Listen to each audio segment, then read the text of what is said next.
By the time the engineers admitted they did not know what was wrong, the syrup had already begun to turn. The first barrel came out too dark. The second carried a bitter edge. By noon, the whole packing room smelled wrong, though every screen in the control office still glowed green. Pressure was stable. Temperature was stable. Flow rate was perfect. The new boiler, the pride of Kane Parish, had passed every automated check, and still the syrup was ruined. That was when someone remembered Miriam Vale. 3 days earlier, she had stood outside the plant with a blackened sugar kettle on a broken cart while the factory manager laughed in her face. He told his workers to take a good look at the past. Then he pointed at the dented copper pot and said this was what happened when old people mistook memory for knowledge. Miriam had not raised her voice. She had only asked one question. Does your boiler breathe before it burns? The workers laughed because the question sounded foolish. Boilers did not breathe. Machines did not have moods. Syrup did not carry warnings unless a lab could measure them. But Miriam had spent 50 years listening to cane juice thicken over fire. She knew sweet steam from wounded steam. She knew what copper did when acid touched heat too fast. And she knew the new plant had made the same mistake another factory had buried in 1968. Back then, her husband had taken the blame. This time, Miriam had brought the kettle. And if she was right, the ruined syrup was only the beginning. Stay with Miriam Vale for this story. Some truths do not die when people call them superstition. They wait in old copper, bitter steam, and memories no one wants tested. And sometimes, the person laughed out of the yard is the only one who knows what is about to burn. Cane River Syrup Works stood at the edge of town, all silver tanks, fresh asphalt, and white trucks lined beside the loading dock. A new sign by the gate read, "Modern Processing for a New Southern Future." Miriam Vale stopped beneath it, with both hands on a crooked garden cart. Inside the cart sat the blackened sugar kettle. It was dented, smoke-dark, and green along the rim where she had cleaned it with vinegar that morning. To most people, it looked like scrap copper. To Miriam, it was the last thing Thomas Vale had told her never to sell. The first workers laughed when they saw her. By the time Grant Harlan came out of the office, half the morning shift was watching. Grant wore a pressed blue shirt with the factory logo over his heart. His father's portrait hung inside the front hall. His grandfather's name was still on the old mill road. Now, Grant owned the newest boiler system in Kane Parish and the biggest Christmas syrup order the town had seen in 20 years. He looked at Miriam, then at the kettle. "Well," he said, loud enough for everyone to hear, "I guess the museum delivery got lost." The yard laughed. Miriam did not. "I need you to shut the boiler down for 1 day," she said. Grant stared at her, then laughed harder. "1 day? Mrs. Vale, we have grocery chains waiting from Baton Rouge to Birmingham. You want me to stop a $4 million boiler because you brought me a burnt pot?" "It's not burning clean," Miriam said. "The boiler is not burning at all," Grant replied. "It is a closed steam system. Digital pressure regulation. Automated relief valves. Acid monitors. Engineers. We do not run this plant by superstition in a syrup pan." More laughter. Miriam looked past him to the vent stack. A pale ribbon of vapor drifted into the warm morning air. "I smelled metal in the steam," she said. Before Grant could answer, Lena Vale hurried across the gravel in her pharmacy smock. "Mama," she whispered, her face tight with shame and worry. "Please tell me you did not bring it here." "I had to," Miriam said. "You said you were going to the tax office." "I am. After this." "There won't be an after this if they decide you're interfering." Grant folded his arms. "Your daughter is right to be concerned. We made a generous offer for the back lot behind your shed. The access road is approved. You sign, you get paid, we clear the old junk, and everybody moves forward." At the word junk, Miriam's hand tightened on the cart. Lena heard it too, but she did not defend the kettle. She needed the money. The property taxes were late. Miriam's roof sagged over the kitchen stove. Lena's son still had hospital bills arriving in envelopes neither woman liked to open. Grant knew that. He stepped closer and tapped the black rim with one finger. "Tradition does not pay taxes," he said. "It does not create jobs. It does not fill 8,000 gallons of syrup before the first cold front." Miriam looked at his finger, then at his face. "Your father ever tell you about Bayou Crown in 1968? Grant's smile changed. Most people missed it. Miriam did not. She had spent a lifetime reading small changes. Foam before a boil, Steam before a scorch, silence before a lie. My father built this parish, Grant said. No, Miriam answered softly. Men like my husband did. The yard went still. Grant removed his finger from the kettle. You have 72 hours, he said. After that, county council gets involved. The road goes through, one way or another. I would hate for a sentimental object to cost your family more than it is worth. A cane truck groaned past the fence. The vent released another pale breath. There it was again. Faint, sharp, metallic. The same smell that had clung to Thomas Vale's shirt the night he came home with bandaged hands and a folded paper he would not let Miriam read. Lena touched her sleeve. Mama, come home. Miriam looked at the kettle, at the 5 hidden marks inside its dark copper belly. Then at the factory Grant believed was too new to inherit an old sin. She turned the cart toward the gate. Grant smiled as if he had won. Before Miriam left, she stopped beside the sign, promising a new southern future.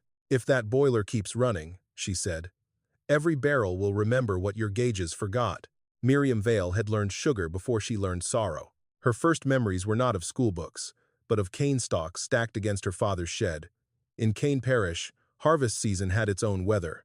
Trucks filled the roads. Men came home with syrup on their cuffs. Women judged a batch by the way it fell from a spoon. Miriam's father, Abel Thibodeau, never owned much land, but he knew fire. He taught her that cane juice was honest only if the person cooking it was patient. Too little heat, and it stayed thin. Too much, and it turned bitter before it darkened. He would stand over the kettle, listening as if the syrup were speaking from the copper. Don't stare at it, he told Miriam when she was 11. Listen first. To what? To the moment it gets scared. She laughed then. Abel dipped a wooden paddle into the rolling foam and lifted it into the light. Sweet things can burn without looking burned, he said. Years later, Thomas Vale would say nearly the same thing. Thomas came to Bayou Crown Syrup Mill in 1959 with 2 shirts, a pocket knife, and a way of standing still that made noisy men look foolish. He was narrow-faced, quiet, and usually marked with grease or sugar ash. He could repair a steam line by ear, tell when a valve was sticking by the tremble in a pipe, and calm a boiler room by placing one hand on the gauge glass and waiting. Miriam noticed him because he did not talk over machines. He listened. At the mill dances, he was shy. At the boiler house, he moved like a man inside a language no one else understood. When he asked Miriam to walk home after evening service, he did not bring flowers. He brought a small tin of cane candy and apologized because one corner had gone too dark. Miriam married him the following spring. They were poor, but not ashamed of it. Their house stood at the edge of a low field where frogs sang after rain. Thomas built shelves from crate wood. Miriam patched curtains from flour sacks. In winter, they cooked syrup in the old black kettle behind the shed, the same one Abel had used, the same one Thomas modified with a lower brace and copper lip. He loved that kettle more than made sense to anyone else. It was not pretty. It had dents from 3 generations of use, a scorch line that never washed out, and one green seam that worried Miriam whenever the air turned damp. But Thomas said a kettle that had survived bad fires knew things a new pan did not. In those years, Miriam believed she understood him. Then came 1968. It was a wet November, the kind that made cane heavy and tempers short. Bayou Crown had taken a contract too large for its old equipment. Trucks lined up before dawn. Men worked double shifts. The boiler room ran hotter than it should have, though the foreman kept saying everything was within range. Thomas came home late for a week, with his jaw tight and his hands smelling of metal. What is it? Miriam asked one night. He stood at the sink longer than he needed to. Steam's not leaving clean, he said. Miriam waited for more, but Thomas only dried his hands and looked toward the shed window, where the kettle sat under tin roofing in the dark. 2 nights later, the pressure surged. The official report would call it operator negligence. People in town repeated that phrase until it hardened into truth. A relief line failed. Syrup foam backed into a steam loop. 3 men were burned, one badly enough that his name disappeared before Christmas. Thomas came home near midnight with both hands bandaged and his shirt stiff with a sour metallic smell. Miriam met him at the kitchen door. What happened? Thomas took a folded paper from his coat pocket and set it on the table under his palm. Don't ask me to explain this tonight, he said. Thomas, I signed what they put in front of me. The sentence struck her harder than the sight of his bandages. Miriam had known fear, debt, storms, sickness, and the small humiliations poor people swallowed to keep work. But she had not known what it felt like to see shame enter a room wearing her husband's face. Was it true? She asked. Thomas closed his eyes. No. Then why? He looked at the table.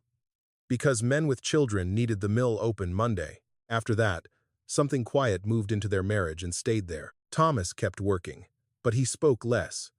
Miriam saw him behind the shed, kneeling beside the sugar kettle with a file or a nail, cutting small marks into the inside wall. When she asked what he was doing, he said, "Remembering heat." She thought he meant grief. By the time Lena was old enough to walk, Bayou Crown had begun shrinking. Men left. Records vanished. Silas Harlan bought property, opened offices, gave money to the parish fair, and became the kind of man people thanked in public. Thomas never corrected them. He only kept the kettle clean, even when there was no cane to cook. In his final winter, coughing hard enough to bend over the sink, he made Miriam promise. "Don't sell it," he said. "The kettle?" He nodded. "We may need money. You'll need the truth more." She thought that was fever talking. Or guilt. Or the stubbornness of a man who had carried one bad signature too long. So she promised. For 29 years after his funeral, Miriam kept the kettle behind the shed. Neighbors laughed. Lena grew tired of defending a thing she did not understand. And Miriam, if she was honest, did not understand it either. She believed the kettle held Thomas's shame. She had not yet learned that it held his warning. By the time Miriam pushed the kettle back behind her shed, the afternoon had gone heavy and still. Cane trucks kept moving on the road beyond her pasture, each one heading toward Cane River Syrup Works, toward Grant Harlan's bright tanks and clean floors and screens that knew numbers but did not know fear. Miriam stopped the cart under the lean-to Thomas had built 40 years earlier. The shed was nothing special. Tin roof, rough posts, dirt floor. Lena had called it unsafe more than once. A county appraiser had once called it non-functional. But Miriam knew every board in it, every nail Thomas had driven, every place rain came through when the wind leaned east. The kettle sat in the cart like a dark moon. Lena stood near the doorway with her arms folded. "Mama, look at it," she said. "Just look at it like anyone else would." Miriam did. She saw the dent where Thomas had dropped a pulley in 1974. She saw the green seam that worried him every spring. She saw black scale outside, copper shine at the rim, and a long scar near the base where her father had struck it with a wagon hook. Anyone else would have seen age. Miriam saw hands. Her father's hands. Thomas's hands. Her own, younger and steady, lifting syrup foam with a wooden paddle while Lena slept inside as a baby. "It is not junk," Miriam said. "I didn't say junk. You didn't have to." Lena looked away. The company envelope was still in her purse. Miriam had seen it that morning, folded beside a pharmacy receipt and a hospital statement. Lena had not asked to lose a husband, raise a sick son, and argue with her mother over a burned pot while taxes piled up. Miriam softened her voice. "You think I'm keeping it because of your father. I think you're keeping it because of Daddy," Lena said. "Because if you let it go, then whatever happened to him becomes final." Miriam did not answer, because part of that was true. She took a vinegar rag from the shelf and wiped the kettle's inner wall. Black dust came away in streaks. Beneath it, copper showed dull and tired. Near the lower curve, 5 tiny marks appeared. Lena had seen them before, but never looked long. "They're scratches," she said. "No." "Then what?" Miriam touched the first mark, foam line for early cane. The second, late cane after dry weather. The third, storm, cut cane, too much water in the stalk. The fourth mark was shorter, deeper. "A seed bite," Miriam said. Lena's face changed. "And the fifth?" Miriam rested her finger beneath it. "I don't know." That was the part she hated. For 29 years she had kept Thomas's kettle, kept his promise, kept his shame, and still there was one mark inside it she could not read. It sat higher than the acid line and lower than the scorch line, cut at a slight angle, as if Thomas had made it in a hurry. Lena stepped closer despite herself. "You never told me that. I didn't want to give you another mystery to carry." "You mean another debt." Miriam flinched, but she did not blame her. Before either woman could speak again, gravel popped outside the shed. A small gray car had pulled off the road. The driver stepped out with a paper folder under one arm. It was Evan Pritchard, the young engineer from the plant. He looked less certain without his hard hat. Thin, nervous, sunburned at the neck. He glanced toward the road before walking to the shed, as if someone might have followed him. "Mrs. Vale?" he called. Lena moved first. "If Grant sent you, she's already had enough." "He didn't send me," Evan swallowed. "He doesn't know I'm here." Miriam watched him. Engineers usually came with answers already polished. Evan came with questions. "You smelled it too," she said. He looked at the kettle, then back at her. "I thought I did. Only for a second. Near the vent stack. Metal? And something sour." He opened the folder. "The monitors show nothing, but the pressure graph has little waves in it. They're smoothing out before the final report." Lena frowned. "What does that mean?" "It may mean nothing," Evan said too quickly. "Or it may mean the boiler is correcting a problem every few minutes before it gets large enough to trip an alarm." Miriam touched the 5th mark again. Evan saw the motion. "What is that?" "Something my husband cut into copper after the old accident." Evan came closer. He did not touch the kettle. That made Miriam trust him a little. "May I see?" She nodded. He bent over the rim, studying the marks, as if they were not scratches, not superstition, not grief, but data written by a man who had no other paper left. After a long silence, Evan said, "These aren't recipe lines." Lena looked at him. "What else would they be?" Evan pointed at the 5th mark. "That one is not measuring syrup level. It's measuring where foam should never reach." Miriam felt the shed grow colder. Outside, another cane truck passed toward the factory. The kettle had been called many things over the years. Scrap, relic, eyesore, sentimental burden, a widow's excuse for not moving on.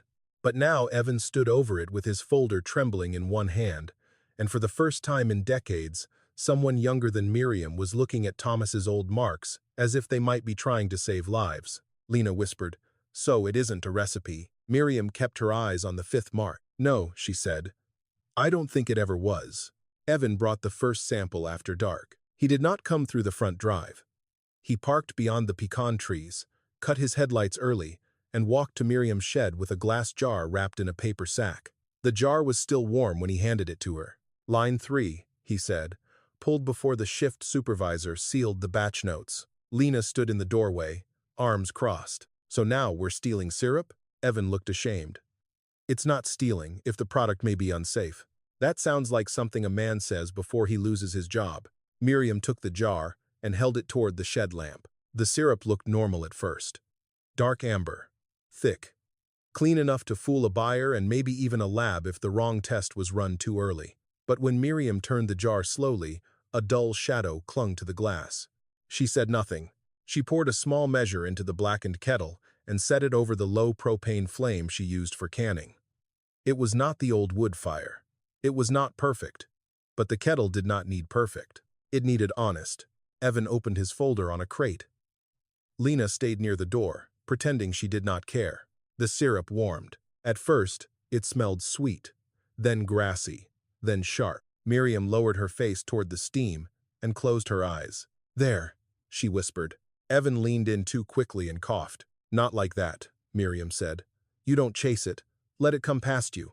He stepped back and tried again. This time, he caught it. "Metal," he said. "And sour behind it," Miriam added. The foam lifted in small pale islands. Miriam watched where it gathered along the copper wall. It rose past the 1st mark, past the 2nd, trembled near the 4th, then broke into a thin bitter ring just below the 5th. Evan stopped writing. That should not happen at this temperature. "No," Miriam said.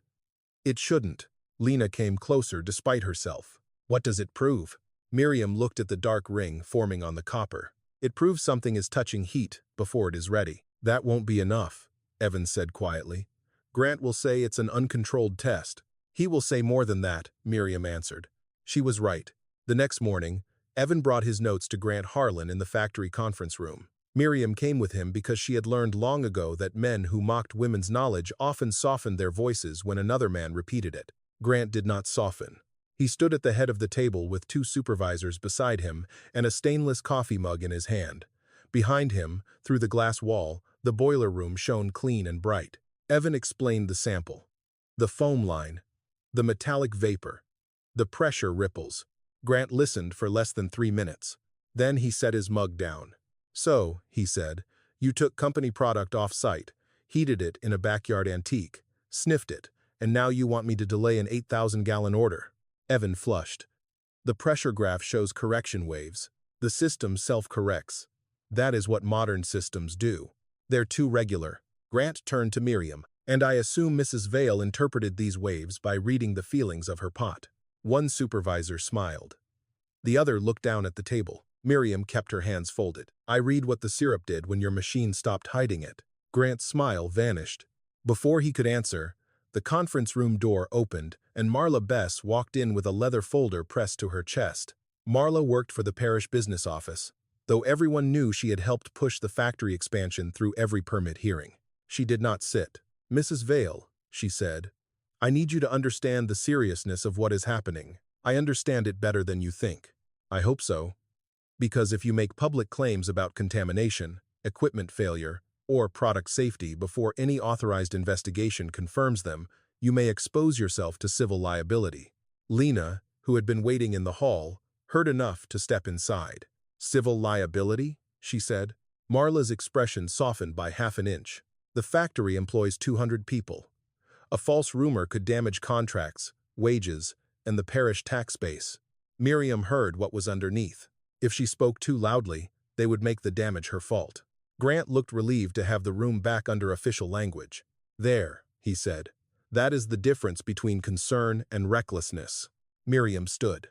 She could smell the boiler even through the conference glass. Faint, sharp, patient. Like a match held too close to old metal. "You are still going to run it," she said. Grant picked up his mug again. "We are going to do our jobs." Evan gathered his folder, but one page slipped free and landed near Miriam's shoe.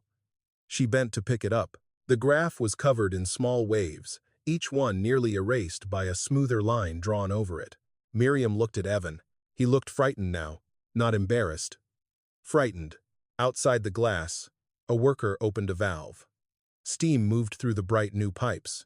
And somewhere inside the system, before any alarm could catch it, the syrup began making the same mistake Thomas had marked in copper 56 years before. By morning, the first barrel would begin to change. The first barrel changed before sunrise. Ray Cobb was the one who saw it. He had worked syrup floors since he was 17, long before Cane River Syrup Works had polished windows and visitor badges. At 68, he moved slower than the young men on the line, but he still knew the old signs. A barrel sweating at the wrong place, a lid that held heat too long, a sweetness that turned heavy in the nose before it turned bitter on the tongue. Barrel 3 to 14 came off line 3 looking fine. Then Ray watched a dark ring crawl under the surface. He did not call Grant. He did not call quality control. He took a sample in a clean jar, tucked it inside his lunch cooler, and drove to Miriam's shed before the morning fog had lifted from the ditches. Miriam was already awake. She had slept badly, if sleep was the word for lying in a chair beside the kitchen window while old memories moved around the room. Thomas at the sink. Thomas with bandaged hands. Thomas saying men with children needed the mill open Monday. When Ray knocked, she opened the door before the second tap. "You were right," he said. Miriam looked at the jar. "No," she answered. "Not yet." Ray frowned. "That barrel's turning. That means the syrup is sick. It doesn't yet tell us why." Evan arrived 10 minutes later. Hair uncombed, shirt misbuttoned, carrying copied pages of boiler data he should not have had. Lena came from the kitchen with coffee no one touched. They gathered in the shed around the kettle. Ray set the jar down like it was evidence in church. "Line 3, he said. "Barrel 3 to 14. Pulled at 5:42. Evan checked his notes. "That matches a correction wave."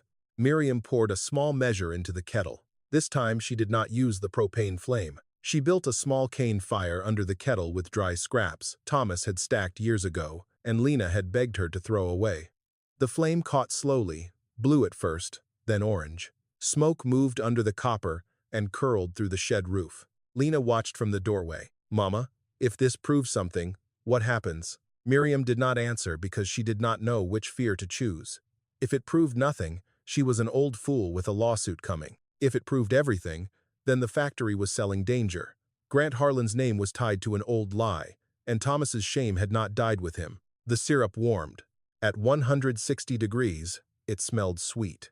At 180, the grassy note rose. At 192, Evan looked up from the thermometer. The foam trembled. Miriam lowered the flame with a flat piece of tin, not by smothering it, but by teaching it to breathe sideways. The foam steadied, then lifted in a narrow crescent along the wall. It passed the first mark, the second, the third. At the fourth, a sourness entered the shed. Ray whispered, "There it is." But Miriam raised one hand. Wait. The foam climbed higher than it should have. Just below the fifth mark, it broke apart into a thin gray ring. Not brown, not black.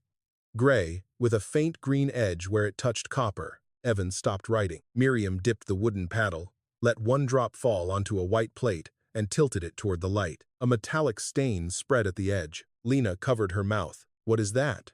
Miriam stared at the stain, and a memory opened so sharply she had to grip the kettle rim. Thomas, 1968, kneeling behind this same shed with a nail in one hand. Not carving recipe lines, not marking sweetness, marking danger. "Burn before boil," Miriam said. Evan looked at her. "What?" "That's what the fifth mark means. Syrup can reach the right heat and still burn wrong if steam gets trapped before the foam opens." Evan's face changed as the thought reached him. "The recirculation loop." Miriam nodded slowly. "Your boiler is pushing heat back into syrup that hasn't finished breathing." Ray stepped back from the kettle as if the old copper had just spoken. For the first time, nobody in the shed called it memory. Nobody called it superstition. Lena looked at her mother, but the shame on her face had begun to crack into something else. Fear, maybe. Or belief. Evan took the plate and jar, then folded the boiler pages under his arm. "I can take this to Grant." "No," Miriam said. He stopped. "If you take it alone, he'll bury you with procedure. We need one more thing he can't dismiss." Ray rubbed both hands down his face. "What thing?" Miriam looked toward the shed shelf, where Thomas's old tool roll still lay beneath a coffee can of rusted nails. For 29 years, she had not opened it. She had told herself there was nothing inside but wrenches, old fittings, and the smell of a man she missed. But now she remembered the way Thomas had knelt there after the accident, not at the kettle, but beside the lower brace he had added himself. "The kettle has another seam," she said. Lena stepped into the shed. "You never said that." "I never wanted to know why he hid it." Outside, the factory whistle blew across Kane Parish, announcing another day of production. Miriam listened to it fade. Then she reached for Thomas's tool roll, because the first barrel had changed, and the old kettle had finally begun answering back. By 9 o'clock, Cane River Syrup Works could no longer pretend the problem belonged to one barrel. The packing room had gone quiet in the way a church goes quiet after bad news. Men stood beside stacked barrels with clipboards they were no longer using. A sweet smell still hung in the air, but beneath it came the bitter edge Ray Cobb had feared before dawn. Grant Harlan crossed the floor with his phone in one hand, and anger held tight behind his jaw. "Quarantine line 3, he ordered. "Run line 2 at half speed. Do not use the word contamination." No one looked at Miriam when she came through the side door with Evan, Ray, Lena, and the blackened kettle riding low on the garden cart. But everyone saw her. That was different. 3 days earlier, the kettle had made them laugh. Now it made them step aside. Grant met them outside the boiler room. "This is not a circus," he said. "No," Miriam answered. "It is a warning." Evan placed the plate with the gray-green stain beside the pressure graph. His hands shook, but his voice did not. "The defect appears every time the correction wave hits this point," he said. "The syrup foams past the safe line before the system recognizes a fault." Grant did not look at the kettle. "Your sample chain is invalid." Ray stepped forward. "Then take one yourself." The old floor worker's voice carried weight. Ray had trained half the men in the room. He had buried friends from old mills. He did not scare easily, and that made people listen. Grant hesitated. Marla Bess arrived in a gray suit, already pale from calls with parish officials and grocery buyers. "Grant, if more barrels turn, you need to document every step." That was the first crack. Not belief. Not apology. Liability. Grant turned toward the boiler room glass. "Open line 3's recirculation panel," he said. For a moment, nobody moved. Then, 2 mechanics shut the safety lock, released pressure, and unbolted the bright steel panel. Steam breathed out in a white sigh. The smell came with it. Faint. Metallic. Sour. Miriam closed her eyes. Thomas had brought that smell home in his shirt. The inside of the pipe should have been clean. Instead, the lower curve showed gray scoring, as if something had bitten the metal in repeating waves. Along one welded bend, mineral scale had formed in a crescent almost the same height as the fifth mark inside the kettle. Evan held his graph beside it. Ray held the plate. Miriam did not speak until Grant finally looked at her. "Your boiler isn't overheating," she said. "That is why your screens stay green. It is sending heat back through syrup that has not opened its foam yet. It burns before it boils." One mechanic whispered, "That's impossible." Miriam looked at him kindly. "No, it is just old." The room shifted. Not enough to call respect. Enough to make laughter impossible. Grant moved closer to the pipe. "Why would the design do that?" Evan swallowed. "Because the recirculation loop is reversed for thick syrup flow. It would work for water, maybe thin juice, but not cane syrup at this stage." "Who approved it?" No one answered. Then Marla opened her folder. "I pulled legacy files when the first call came in," she said. "There's an archived drawing from Bayou Crown, 1968. Different plant, similar loop." Miriam felt Lena's hand tighten around her arm. Marla slid the copy onto a stainless work table. The paper was scanned, crooked, and marked with faded initials from men long dead. Miriam saw the line diagram first. Steam return, foam surge, relief path. Then she saw the signature box. Thomas Vale.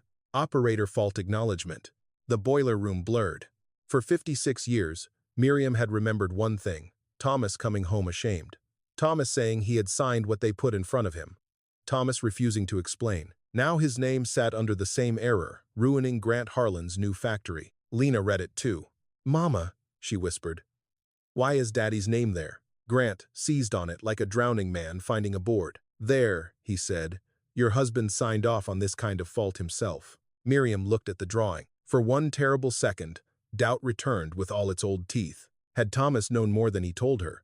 Had she dragged his kettle across town to defend a man who had left part of the truth locked inside copper? Then, she noticed something Grant had missed. The drawing showed 4 danger levels, not 5. Miriam turned to the kettle. Her finger found the 5th mark. Thomas had cut one more warning than the report contained. "He did not finish signing," she said. Grant frowned. "What does that mean?" "It means the paper got what they wanted from him. The kettle got what he could not say." She looked at Evan. "Shut it down." Grant started to object, but another worker rushed in from the packing room. "Sir," he said, breathless. "Line 2 is turning now." For the first time all morning, Grant Harlan had no answer. He looked from the old scan to the scored pipe, from the scored pipe to the kettle, and finally to the woman he had laughed at beside the gate. "Shut the boiler down," he said. The words moved through the room like a bell. Outside, the factory whistle cut short in the middle of its call. Miriam stood beside the blackened kettle, one hand on the rim, feeling no triumph at all, only the weight of Thomas's name, because she had proved the factory wrong. But she had not yet proved her husband right.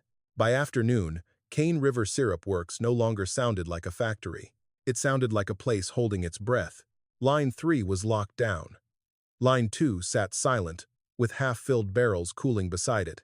Men who had spent years trusting gauges now stood around pipes with their hands in their pockets, waiting for someone in an office to decide what truth was allowed to be called.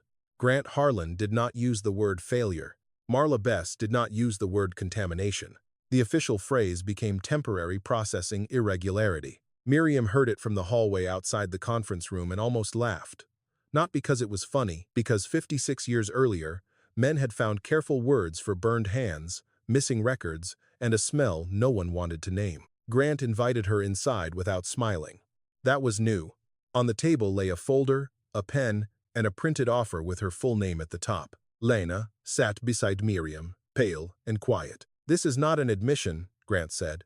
"It is a practical solution." Miriam looked at the paper. The number was more than the first offer. Much more. Enough to pay the taxes. Enough to repair the kitchen roof. Enough to cover every hospital envelope in Lena's drawer and still leave breathing room. Grant folded his hands. "The company will purchase the back lot, remove the kettle at our expense, and preserve it properly during the internal review. In return, You agree not to make public statements regarding plant operations, product quality, or historical allegations connected to Bayou Crown. Miriam read the last line twice. Historical allegations. Thomas's whole life had been reduced to 2 words a lawyer could soften. Lena touched the edge of the paper. "Mama," she whispered, "this would fix everything." "No," Miriam said. "It would pay for everything." Lena's eyes filled, but she did not argue. That hurt Miriam more than anger would have. Grant leaned forward. "Mrs. Vale, you were right about the boiler. I am not denying that. But if this becomes a public scandal, workers lose shifts, contracts break, and this parish suffers. You can help your family and help the town avoid panic." Miriam looked at him. "That is what your father said, isn't it?" Grant's face hardened. Before he could answer, Evan appeared at the glass wall. He was not wearing his hard hat anymore. A security badge hung from his hand instead of his shirt. Marla opened the door before he knocked. "Evan, this is not the time." "They suspended me," he said.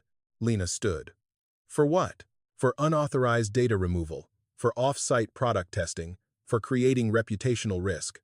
Grant did not look ashamed. "You violated protocol." Evan looked at Miriam. The protocol was hiding the waves. The room went still. Marla closed the door behind him quickly, but the words had already entered. Grant picked up the pen and slid it toward Miriam. "You see how fast this gets reckless?" Miriam did see. That was the point. A truth did not need to be disproved if it could be made too expensive to carry. She pushed the pen back.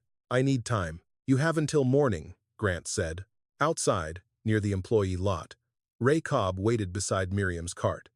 He had removed his cap and was turning it slowly in his hands.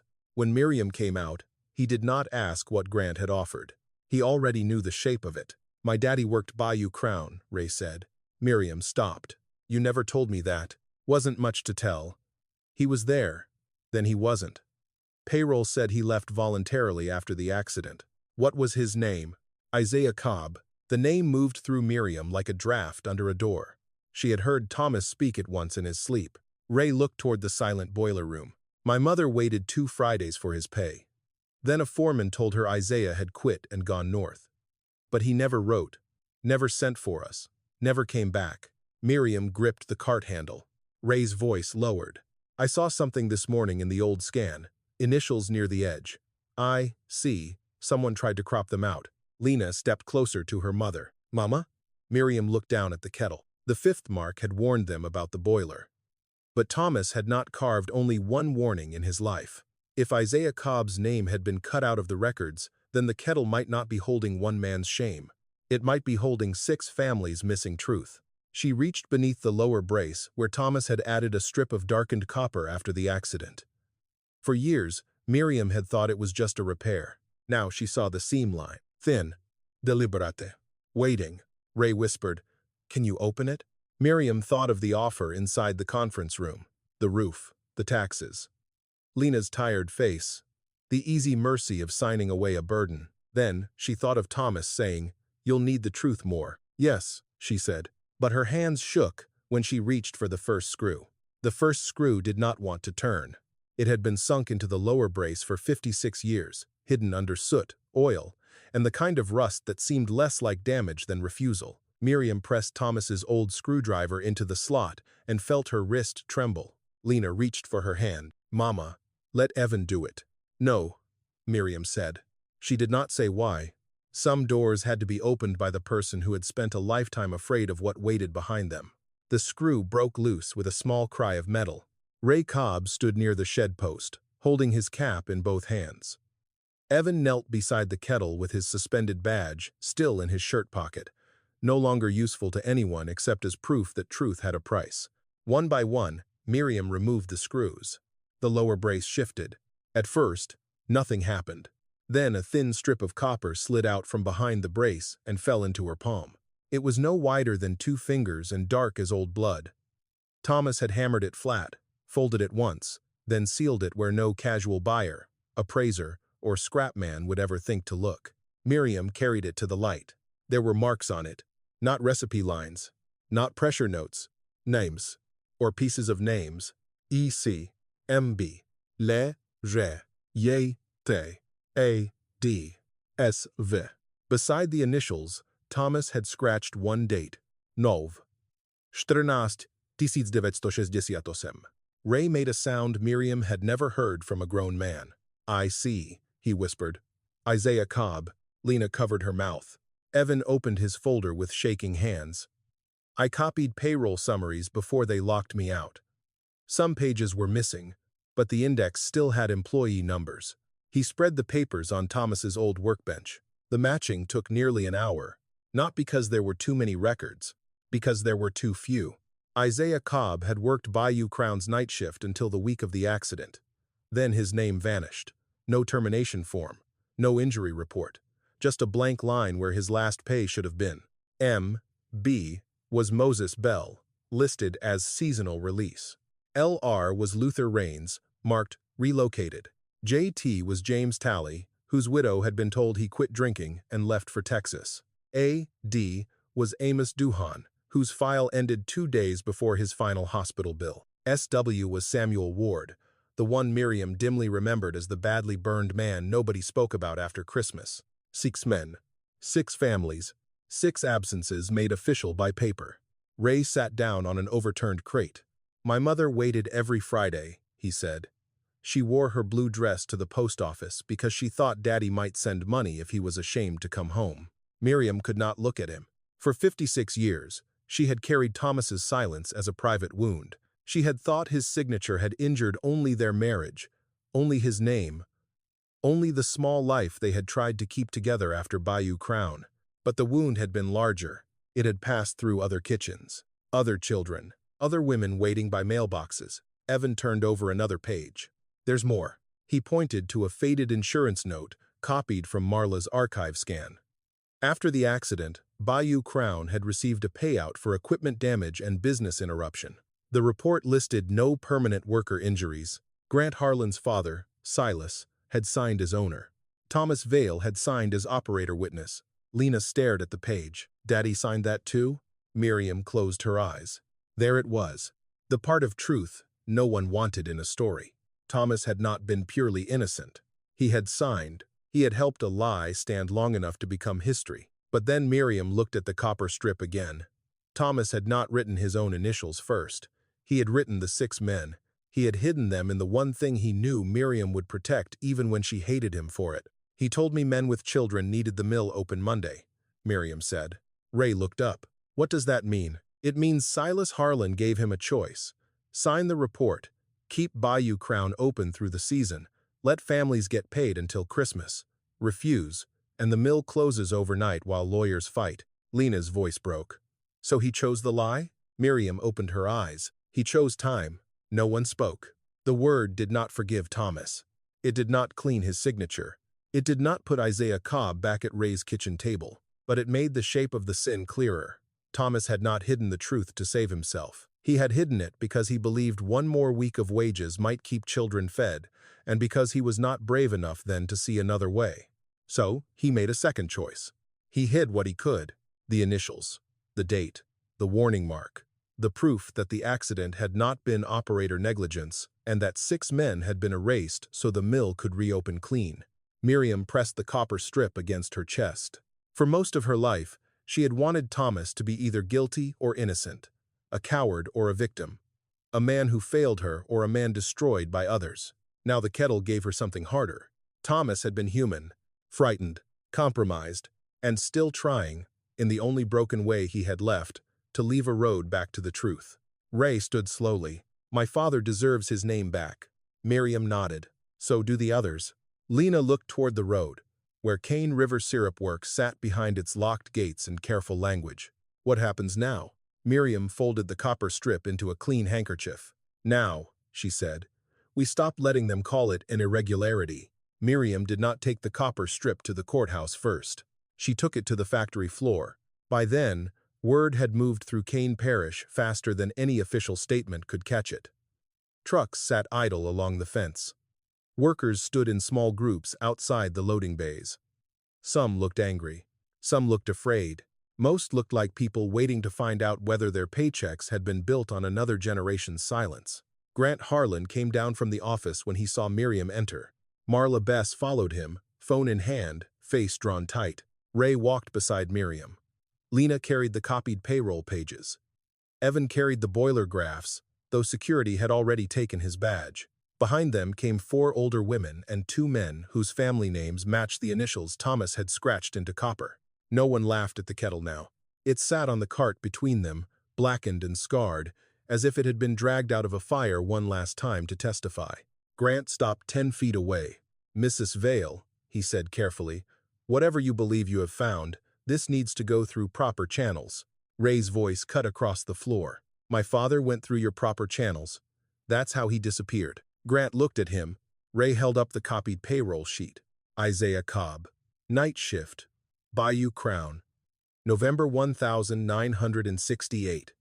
My mother was told he left voluntarily. Did he? Grant did not answer. One of the older women stepped forward. Her name was Alma Talley, and she held a photograph of a young man in work clothes. "My husband didn't run to Texas," she said. "I knew it.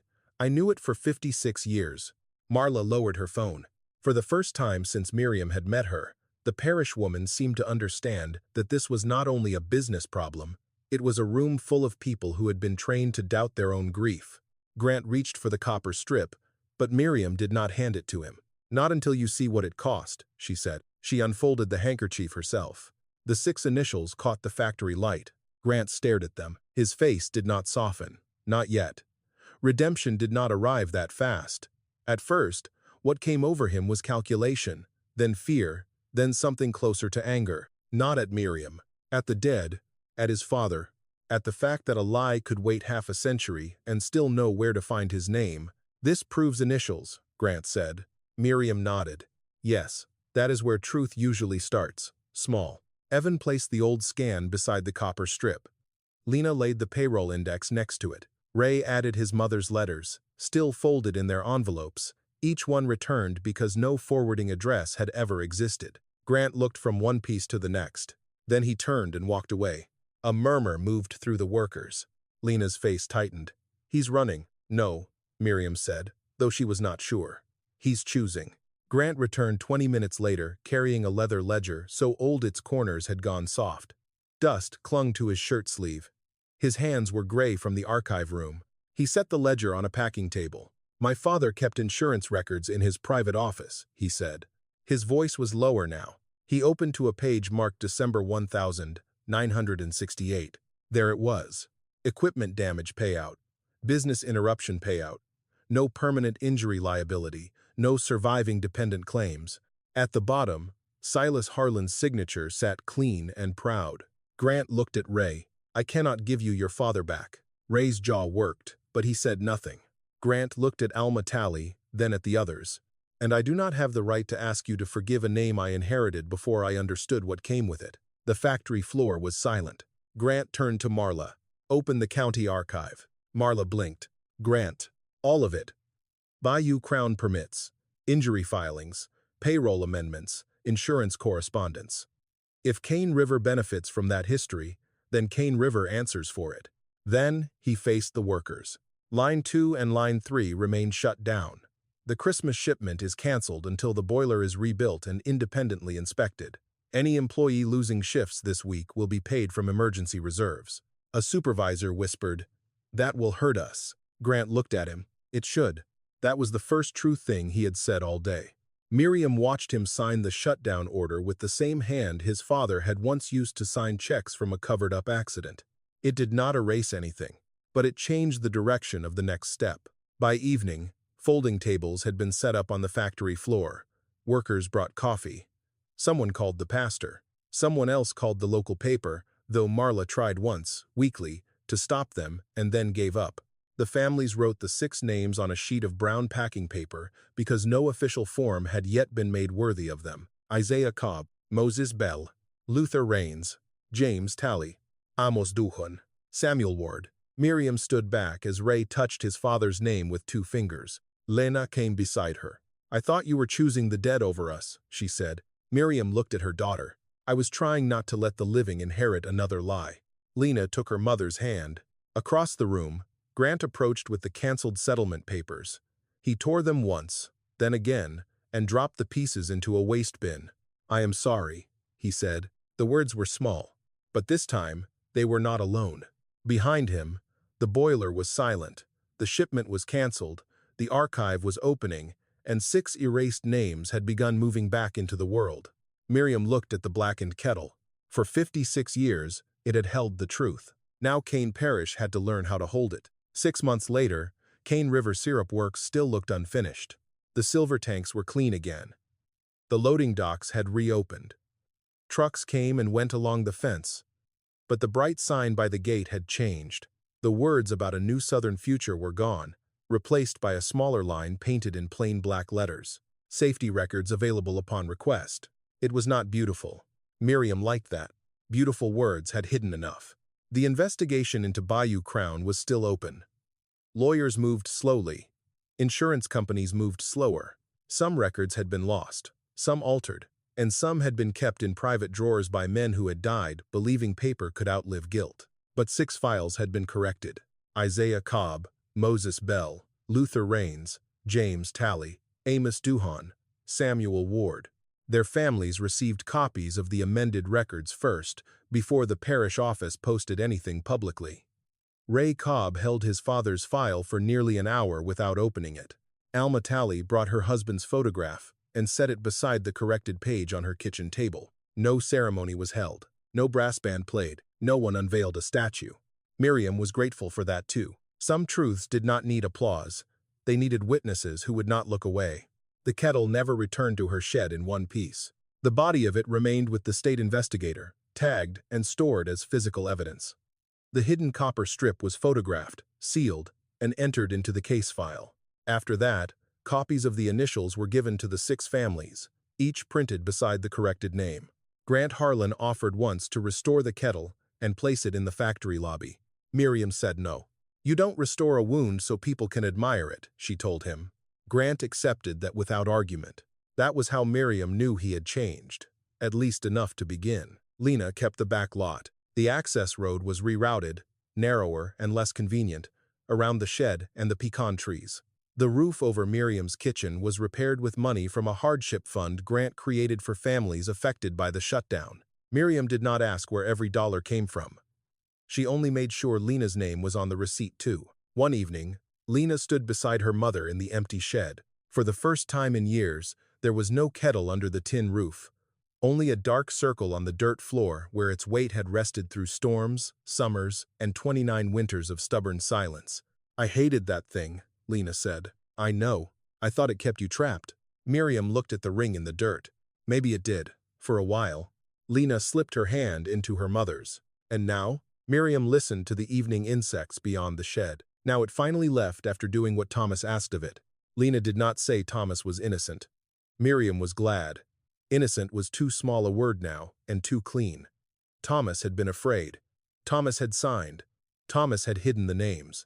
Thomas had failed people and protected them in the same wounded act. That was harder to carry. It was also truer. At the factory, Evan Pritchard returned to work under a new title that sounded too formal for the boy Miriam still saw in him. Process Safety Coordinator. He hated the title, but he used it well. Every Thursday morning, before the first shift, he gathered new workers beside the rebuilt boiler line. There were screens now, better ones. Independent monitors. Manual bypass checks. Clearer alarms. But Evan did not begin with screens. He began with steam. "Stand here," he would say. "Not too close. Don't chase it. Let it come past you." Then Miriam, small and gray-haired beneath a borrowed safety helmet, would step forward with a white plate and a wooden paddle. She taught them the difference between sweet steam and wounded steam. She taught them how foam opened when syrup was ready to breathe. She taught them why heat could be correct and still be wrong. The young workers listened, some because they respected her, some because they had heard the story, some because Ray Cobb stood in the back with his arms folded, daring anyone not to listen. One morning, a new worker asked Miriam if she missed the kettle. She thought about lying. Then she looked through the boiler room window toward the cane fields, where harvest trucks moved under a pale gold sky. "Yes," she said, "but I don't miss what it had to carry." The worker nodded, though he was too young to understand all of it. That was all right. Understanding could arrive slowly, like heat through copper. At the end of that season, Miriam walked back to her shed alone. The dirt circle was still there, softened at the edges by wind. She knelt, placed one hand on the ground, and felt nothing mystical. No voice, no sign, only cool earth and the memory of weight. From the factory, the rebuilt boiler released its first clean breath of steam. This time, no one rushed past it. The workers stopped. They listened. The kettle was gone. But for the first time in 56 years, the truth was still boiling.